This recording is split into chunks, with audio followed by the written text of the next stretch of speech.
आज हम 4 पैसे कमा कर बाप को शुगर की गोली खिलाकर, बीपी की गोलियों का इंतजाम करके, कभी कभार हॉस्पिटल का इलाज कराकर, बंदोबस्त करके समझते हैं कि बाप का हक अदा कर दिया।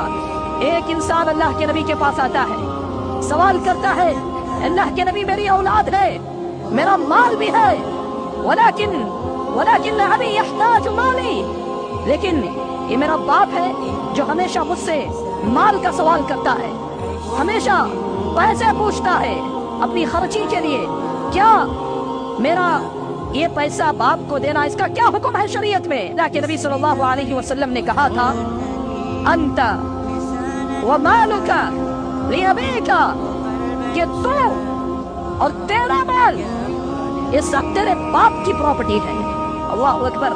तेरा बाप अगर तुझे बाजार में फराख्त भी कर दे, कोई पूछने वाला नहीं है। अंता व मालुका लिअबीक, तू और तेरा माल ये सब तेरे वालिद की प्रॉपर्टी है।